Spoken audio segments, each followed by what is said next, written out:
Now I'm going to turn to an explanation of ordinary spirituality. And by ordinary, I mean spirituality that does not include spiritual enlightenment. I'll talk about enlightenment later. As I said previously, spirituality fixes a problem, and the problem that spirituality solves is the thinker. You know, the thinker is great for science and technology and all of that, but it's not good at living a happy life. And the problem is, to a hammer, everything looks like a nail. To a problem solver, everything looks like a problem. So that leads to a negative critical attitude towards life. You know, here's a problem, there's a problem. And if I can't find a problem right here and right now, then I have to find a problem. I have to go out and find a problem, because that's the problem if I can't find a problem.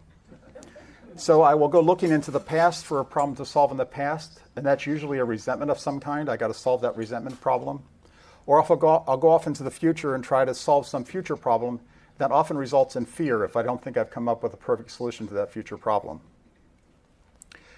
The thinker also argues with reality. It says, this shouldn't have happened. Why did that happen? And about the past and the future, the thinker is always rehashing and rehearsing, is the way I've heard someone say it. He's rehashing the past and rehearsing the future. In other words, the thinker is having conversations with people who are not in the room. And like I said, the experiencer argues with reality, and negative emotions are a problem for the thinker. How do I make sure that this thing doesn't happen again? The thing that caused this negative emotion, that's a problem. Positive emotions are also a problem. How do I make sure this happens all the time? In fact, the thinker can turn a positive emotion into a negative emotion of fear. What happens when this goes away? I'm going to be unhappy. Now, the cause of the problem is that the modern non-spiritual human completely identifies with the thinker. That's who I am. And the reason, and this has some consequences. If I'm identifying with the thinker, then the thinker's goals are the most important goals. And that thinker inner voice that I have in my head, that's me. That's who's talking. I've got to pay attention to that. And the reason that the experiencer sets the thinker as being the self-model of the human is that the thinker is literally shouting, we are I, me, my. That's who we are. We're I, me, my. Now, the doer might be whispering, we're the body, but the experiencer hears the thinker's shouts and sets the modern human to equal the thinker self-model. Now, with some spiritual practices like prayer and meditation, you could get a human self-model which is more balanced and has both the experiencer and doer mixed in with the thinker. And in fact, for the theistic spiritual paths, the experiencer would be the feeling of a connection to God. A lot of the theistic paths talk about having God's will for us comes through intuition. That intuitive thought, that's God's will for us. That intuitive thought comes from the experiencer. So I'll be identifying the experiencer with God throughout this talk here. So now that the doer is included there, the doer goals are now more important. So the doer's pro-social goals are more important.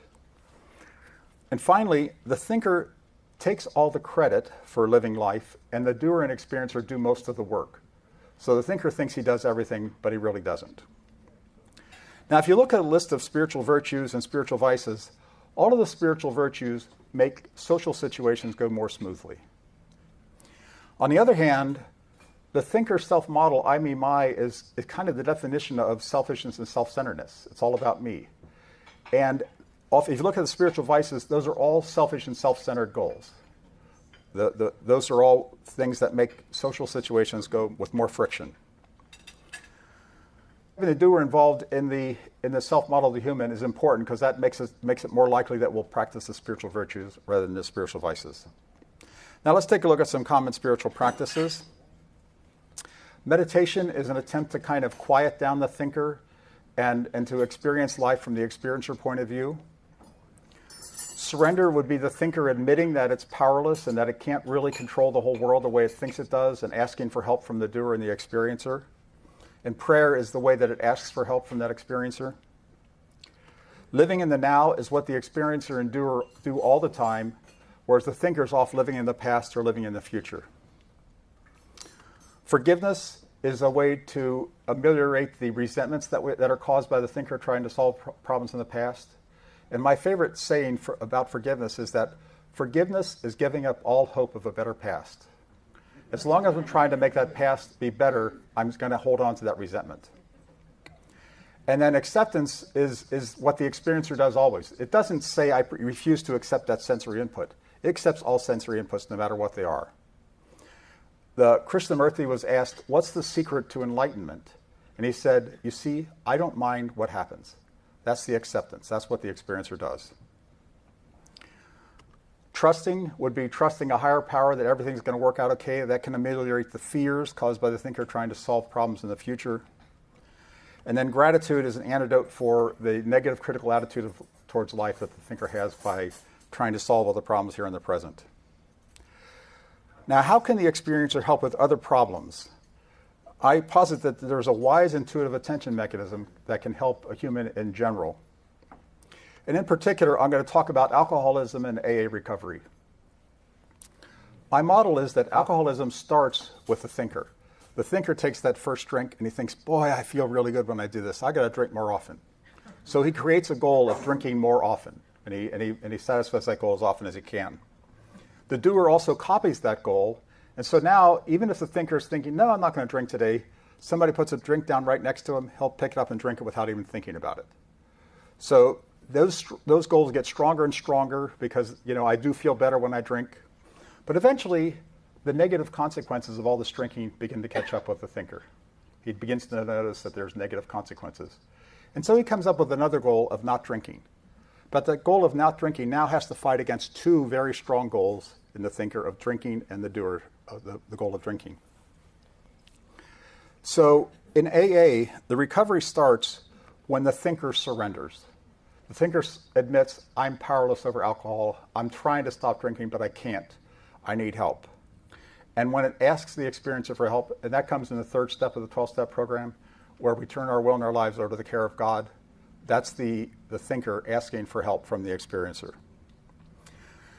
Now, when this happens, the experiencer notices that the thinker has these two contradictory goals, one of not drinking and one of drinking, and it hears the thinker say that I can't solve this problem on my own, but I want to help with it.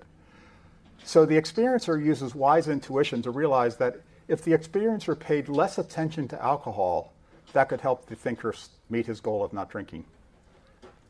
So one thing that would happen is that if there's some alcoholic drink in the environment, don't bring it to the attention of the doer so that the doer does the automatic drinking of it. The other thing that can help is when the thinker starts to obsess about drinking. He wants to not drink, but he keeps obsessing about drinking. Oh, my wife criticized me, I should go out and take a drink. Or whatever. He has any reason is a reason to take a drink. When that obsessive thought comes along, the experiencer can pay less attention to that obsessive thought. And things that are not paid attention to will dissipate more quickly. So those obsessive thoughts can go away. And he can stick to the goal of not drinking. So this same mechanism can work in other cases where we're suffering. And in fact, Buddhism talks about that humans suffer because of attachments and aversions. So if we can decrease the strength of our attachment to our positive things or the aversion of the negative things, then that could also help with the suffering that humans have from attachments and aversions in general.